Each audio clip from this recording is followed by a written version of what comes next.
and a very welcome to all of you in this YouTube channel Kashmir Teaching Diary। आज के इस video lecture में हम continue कर रहे हैं class 8 the history from trade to territory the company establishes power का second part, जिसमें हम समझने की कोशिश करते हैं how the East India company begins its trade from Bengal. इससे पहले वीडियो लेक्चर में हमने समझा था कि ईस्ट इंडिया कंपनी की डेफिनेशन हमने समझी थी, ईस्ट इंडिया कंपनी किन कंडीशंस पर इंडिया आ जाती है हमने समझा था, और जब ईस्ट इंडिया कंपनी इंडिया आ जाती है प्रॉफिट को ज्यादा से ज्यादा जनरेट करने के लिए, और इंडिया आ जाने पर इन्हें बाकी यूरोपियन कंपनी से कंपटीशन फेस करना पड़ा था, और ज्यादा से ज्यादा प्रॉफिट अगर इनको गेन करना था एक वाहिद हल था कंपटीशन को खत्म करने के लिए, कंपटीटर को खत्म करना था। और इसलिए ये एक दूसरे जो ट्रेडिंग पोस्ट्स थे, एक दूसरे के जो ट्रेडिंग रूट्स थे उनको ब्लॉक किया जाता था, और उसके बाद ज्यादा से ज्यादा अपनी इन ट्रेडिंग पोस्ट्स को प्रोटेक्शन देने के लिए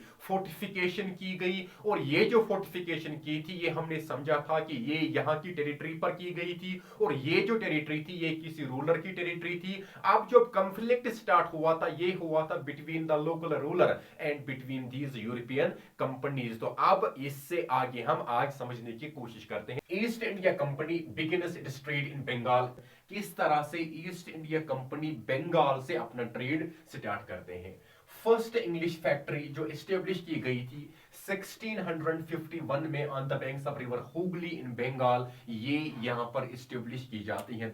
the first East India Company factory, the first English factory was set up in 1651 on the banks of river Hooghly. भी हमने समझा कि ये जो फैक्ट्री का लफ्ज आया है कि फैक्ट्री मीन्स, जब हमने पहले समझा था फोर्टिफिकेशन हुई, फोर्टिफिकेशन मीन्स कि वहीं पर जो कंपनी का फैक्ट्री था, कंपनी की जो फैक्ट्री थी, कंपनी का जो ट्रेडिंग सिस्टम था वो वहां पर ही रेगुलेट किया जाता था। And from here the factors that means company traders, factors यहां पर टर्म इस्तेमाल हुई है। फैक्टर्स हम उन सभी इंडिविजुअल्स को कह सकते हैं जो फैक्ट्री से डायरेक्टली या जो कंपनी से डायरेक्टली और इनडायरेक्टली इन्वॉल्वड थे, जो कंपनी के ऑफिसर्स कहलाते थे या जो कंपनी के ट्रेडर्स कहलाते थे। From here the factors that is company traders operated the factory had a warehouse. और इस फैक्ट्री या इस फोर्टिफिकेशन पर, ये जो इन्होंने फोर्टिफिकेशन की हुई थी, यहां पर क्या था, इनका एक वेयर हाउस हुआ करता था, इनके डिफरेंट ऑफिस थे, और जिन ऑफिस या जिस वेयर हाउस के जरिए ये अपना ट्रेड रेगुलेट कर रही थी। एज ट्रेड एक्सपेंडेड, जिस तरह से जो ट्रेड जब एक्सपेंड होता जा रहा था, इनका जो ट्रेड था जब ये बढ़ता जा रहा था, the company persuaded merchants and traders to come and settle near the factory. अब इन्होंने फैक्ट्री यहां पर एस्टेब्लिश की हुई थी। जब इनका ट्रेड बढ़ रहा था, ये जो ट्रेडर्स ऑफ कंपनी थी, ये जो different merchants related with the company थी, इन्होंने इनको एनकरेज किया और इन्होंने इनको कहा कि आप इस फैक्ट्री के ही आसपास अपनी सेटलमेंट करिए। मींस कि आप यहां पर परमानेंटली सेटलमेंट अपनी करिए, और इस बिना पर ही यहां पर कंपनी का जो ट्रेड था ये ज्यादा से ज्यादा फ्लोरिश हो सकता था। इसका मतलब ये था कि फिलहाल के लिए जो कंपनी है ईस्ट इंडिया कंपनी, ये सही तरह से अब यहां पर ट्रेड इनका जो था वो सही तरह से ग्रो हो रहा था। इन 1671 ये जो कंपनी थी इट एक्वायर्ड जिम्मेदारी rights over the villages of Sutanuti, Govindapur and Kalikata. और ये जो कंपनी होती है 1671 में ये कामयाब हो जाती है, इनको यहां पर जिम्मेदारी राइट्स गेन हो जाते हैं। जिम्मेदारी राइट्स का मतलब ये हुआ राइट कलेक्ट टैक्स, मींस कि 3 विलेज से, 3 प्रोविंसेस से, 3 रीजन से इनको यहां पर राइट मिलता है 1671 में कि आप यहां पर इन एरियाज में, इन रीजन्स में टैक्स कलेक्ट कर सकते हो। ये इनको कैसे मिलता है, क्योंकि ये जो मुगल ऑफिशियल्स होते हैं इनको यहां पर ब्राइब दिया जाए, इनको यहां पर रिश्वत देकर ये काम किया जाता है। एक बार हम फिर समझने की कोशिश करते हैं। 1671 में ये जो कंपनी ऑफिशियल्स होते हैं ये यहां पर जिम्मेदारी राइट्स गेन करते हैं। इसका मतलब हुआ राइट कलेक्ट रेवेन्यू गेन करते हैं over 3 villages of Sutanuti, Govindapur and Kalikata. ये जो कालीकाटा है लेटर इसे हम आज कोलकाता के नाम से भी जानते हैं। और ये जो इनको यहां पर जिम्मेदारी राइट्स गेन हो जाते हैं, एक्चुअली क्या होता है कि ये मुगल ऑफिशियल्स को यहां पर ब्राइब देते हैं, मींस उनको रिश्वत देते हैं। Company persuaded Mughal empire Aurangzeb to issue a farman. अब यहाँ पर जब कंपनी का ट्रेड फ्लोरिश होता जा रहा था, यहाँ पर इसके जरिए से जो लोकल यहाँ पर लोग थे उनको भी सही फायदा अभी आ रहा था, क्योंकि उनके प्रोडक्ट्स बिक रहे थे। और इसके ही बिना पर ये औरंगजेब को यहाँ पर आमादा करते हैं कि आप हमारे फेवर में एक फरमान या जारी करिए। कि ये फरमान क्या था? ये एक रॉयल फरमान था, जिस फरमान का मकसद ये था कि कंपनी यहां पर ट्रेड करेगी without paying any tax, without paying any duty. और इस बिना पर क्या होता है कि order granting company the right to duty free trade. इसका मतलब ये था कि ये चाहते थे कि कंपनी को कोई भी टैक्स, कोई भी ड्यूटी यहां पर नहीं देना पड़े और फ्री टैक्स कंपनी का यहां पर चलना चाहिए। और इस बिना पर इनको यहां पर जो रॉयल फरमान है वो यहां पर दिया जाता है। लेकिन यहां पर हम याद रखेंगे, ये जो रॉयल फरमान ईस्ट इंडिया कंपनी को दिया गया था, ये ओनली ईस्ट इंडिया कंपनी को ही दिया गया था। जो any trade related with the East India company हो उसी को ये गोल्डन फरमान दिया गया था। इसका मतलब ये था कि अब जो कंपनी के डिफरेंट आर्टिकल्स हैं या जिन जिन गुड्स में कंपनी मोस्ट इंपॉर्टेंटली स्पाइसेस में डील कर रही थी उन पर इनको टैक्स नहीं लगेगा। लेकिन in spite of this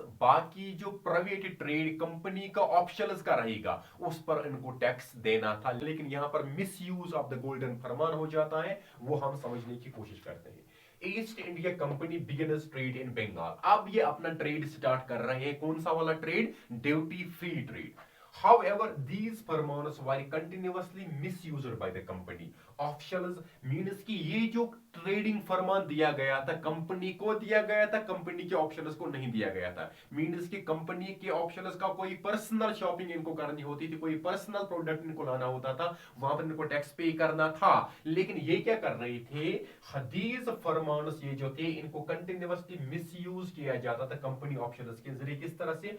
Farman granted concession only to company. क्योंकि जो फरमान दिया गया था, ये जो कंसेशन दी गई थी, ये सिर्फ कंपनी को दी गई थी, कंपनी के ऑप्शंस को यहां पर ये कंसेशन नहीं दी गई थी। But company officials were using concession for private trade, refused to pay taxes even for personal articles या personal goods। इसका मतलब ये था कि ये जो औरंगजेब के जरिए ईस्ट इंडिया कंपनी को फरमान दिया गया था, इस फरमान का मकसद ये था कि ईस्ट इंडिया कंपनी के जरिए जो ट्रेड रेगुलेट किया जाएगा उस पर उनको टैक्स एक्सट्रैक्ट नहीं किया जाएगा। लेकिन ये जो गोल्डन फरमान औरंगजेब के जरिए दिया गया था, इस गोल्डन फरमान का मिसयूज हो जाता है। इसके बरअक्स जो कंपनी के ऑप्शंस थे वो अपने प्राइवेट ट्रेड के लिए भी ये फरमान इस्तेमाल करने लगे। मींस वो कहीं पर जाते थे, उनको कोई चीज पसंद आ जाती थी और जब वो उसे पे करते थे और उसके बाद जब वो टैक्स उनको पे करना होता था, वो वहां पर फरमान दिखाते थे कि हमारे पास ये फरमान है, हम इसका टैक्स पे नहीं करेंगे। इसका रिजल्ट ये निकलता था कि जो economic position of the Bengal थी वो र्यून होती जा रही थी। इसका बहुत बुरा असर था इकोनॉमिक कंडीशंस ऑफ बंगाल पर।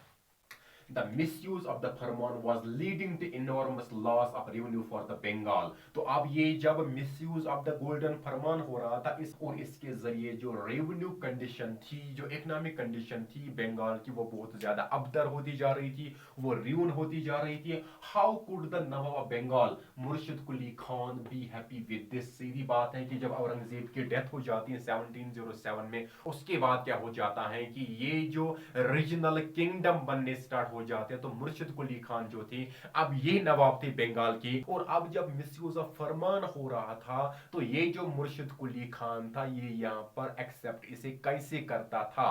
क्योंकि बंगाल का जो रेवेन्यू था वो गलत तरीके से उसको रियून किया जाता था। बंगाल का जो टैक्स रेवेन्यू था वो एक्सट्रैक्ट ही नहीं किया जाता था कंपनी ऑप्शंस के साथ। तो इसका मतलब ये था कि जो मुर्शिद कुली खान थे वो इस चीज से खुश नहीं थे, क्योंकि जो फरमान दिया गया था वो कंपनी को दिया गया था, कंपनी के ऑप्शंस को नहीं दिया गया था। लेकिन कंपनी के ऑप्शंस इसको मिसयूज कर रहे थे। इसका रिजल्ट ये निकलता था कि मुर्शिद कुली खान ने इसकी इजाजत नहीं दी। तो इनके हिसाब से जो बंगाल की जो इकोनॉमिक पोजीशन थी वो र्यून होती जा रही थी, ये होना नहीं चाहती थी।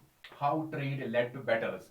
किस तरह से ये जो East India company originally as a traders यहाँ पर आए थे, अब इनके जरिए यहाँ पर बैटल्स मींस जंगें लड़ी जाती हैं। क्या हो जाता है, conflict between the company and nawab Bengal. अब इस बिना पर जब कंसेशन दिया गया था कंपनी को, कंसेशन मिसयूज किया जा रहा था कंपनी के ऑप्शंस के जरिए, अब इस पर एक कन्फ्लिक्ट क्रिएट हुआ between the nawab and between the company.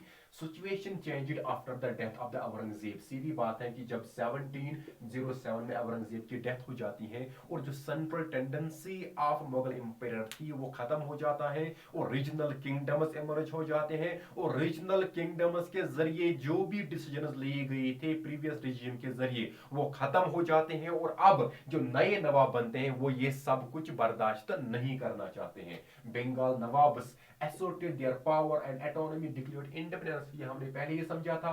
Bengal के जो नवाब हैं ये अपनी सुप्रीमेसी, अपना एटोनॉमी यहाँ पर दिखाते हैं, एंड फाइनली ये यहाँ पर कहते हैं कि हम अब इंडिपेंडेंट है। दैट मीन्स क्या, जो ये गोल्डन फरमान था ये औरंगजेब के जरिए इशू किया गया था, लेकिन हम इस गोल्डन फरमान को एक्सेप्ट नहीं करते हैं। मुर्शिद कुली खान ये बनते हैं नवाब, ये इसको एक्सेप्ट ही नहीं करते थे। उसके बाद अली वर्दी खान जो होते हैं ये बनते हैं नवाब, ये भी इसको यहाँ पर एक्सेप्ट किसी हद तक नहीं करते हैं। एंड देयर आफ्टर सिराजुद्दौला जो है ये यहाँ पर नवाब बनते हैं, और सिराजुद्दौला नहीं चाहता है कि कंपनी के जरिए कोई भी इंटरफियर इन द पॉलिटिक्स और in the economic conditions of Bengal की जाए। और नवाब ऑफ बंगाल जो सिराजुद्दौला था वो कंटिन्यूअसली इस बात पर प्रोटेस्ट कर रहे थे कि कंपनी को यहाँ पर टैक्स पे करना है, कोई भी ट्रेड जब ये यहाँ पर कर रहे हैं। They refused to grant concession to company and it intensified conflict। और ये जो लेटर नवाब्स थे आफ्टर द औरंगजेब, इन्होंने यहाँ पर प्रोटेस्ट किया, इन्होंने रिफ्यूज किया कि कंपनी को एनी हाउ यहाँ पर टैक्स पे करना है, और जिसके जरिए से जिसका रिजल्ट ये निकलता है कि जो कन्फ्लिक्ट यहाँ पर क्रिएट हुआ था between the company and between the nawab ये फर्दर इंटेंसिफाई हो रहा था। लेकिन company had another stand demanding duties to be removed and fortification to be allowed. लेकिन कंपनी का यहाँ पर अपना एक रीजन था, कंपनी के हिसाब से जो ड्यूटीज हम पर लगाई जाती हैं वो नहीं होनी चाहिए, हम ड्यूटीज पे नहीं करेंगे, जो हमें रोका जाता है फोर्टिफिकेशन से, फोर्टिफिकेशन हमें करने का राइट दिया जाए, हमें फोर्टिफिकेशन से रोका ना जाए। लेकिन दूसरी तरफ से नवाब के हिसाब से फोर्टिफिकेशन ना की जाए कंपनी के जरिए, और कंपनी को बराबर टैक्स पे करना है, जिसका रिजल्ट ये निकलता है कि जो कंडीशंस थी वो बहुत ज्यादा क्रिटिकल होती जा रही थी। तो अब यहां पर कन्फ्लिक्ट स्टार्ट होता है between the company and nawab of Bengal Sirajuddaulah, और ये जो कन्फ्लिक्ट है ये हम देखते हैं एक बैटल हो जाता है, बैटल ऑफ प्लेसी, ये 1757 में हो जाता है। और बैटल ऑफ प्लेसी में क्या हो जाता है ये हम पढ़ते हैं दूसरे वीडियो लेक्चर में। तो जल्दी से हम इसको रिकैप करने की कोशिश करते हैं। हमने यहाँ पर क्या समझा, ईस्ट इंडिया कंपनी के जरिए जो ट्रेड रेगुलेट किया गया वो बंगाल से किया गया, क्योंकि 1651 में रिवर हुबली पर पहली trading company east India company की स्टेब्लिश की गई, और यहां पर ही अब फैक्टर्स ऑफ द कंपनी, जो ट्रेडर्स ऑफ द कंपनी थे वो ऑपरेट कर रहे थे, यहीं पर कंपनी का वेयर हाउस हुआ करता था, या यहीं पर कंपनी के जो ऑप्शंस थे वो रहा करते थे। अब जब ट्रेड एक्सपेंड होता जा रहा था, कंपनी ने ट्रेडर्स को एनकरेज किया, परसुएड किया कि आप यहीं पर अपनी सेटलमेंट करिए, और जब ट्रेड बढ़ता गया 1671 में कंपनी के ऑप्शंस के जरिए मुगल ऑप्शंस को ब्राइब दिया जाता है, जिसका रिजल्ट ये निकलता है कि 3 विलेजेस, 3 रीजन्स की जो जिम्मेदारी राइट्स थे, कि जो टैक्स रेवेन्यू कलेक्शन के जो राइट्स थे वो कंपनी को मिलते हैं, वो थे सतानोती, गोविंदपुर एंड कालीकाटा। उसके बाद क्या हो जाता है कि जब ट्रेड एक्सपेंड होता जा रहा था, कंपनी जो थी ये परसुएड कर रही थी औरंगजेब को कि हमारे फेवर में एक फरमान जारी किया जाए जिस पर हमें टैक्स से छूट दी जाएगी। एंड फाइनली ये फरमान औरंगजेब के जरिए दिया जाता है, जिस पर कंपनी का जो भी ट्रेड था उस पर छूट दी जाती है, उनको यहाँ पर टैक्स पे नहीं करने। लेकिन with the course of time क्या हो जाता है कि ये जो फरमान इशू किया गया था कंपनी के फेवर में, इसको कंपनी के ऑप्शंस के जरिए मिसयूज किया जाता है, और कंपनी के ऑप्शंस अगर कोई प्राइवेट ट्रेड भी करते थे, अगर कोई पर्सनल पर्पस के लिए भी कोई चीज ये बाय करते थे मार्केट से, तो उस पर भी टैक्स पे नहीं करते थे, जिसका रिजल्ट ये निकलता था कि इकोनॉमिक लॉस होता जा रहा था बंगाल को।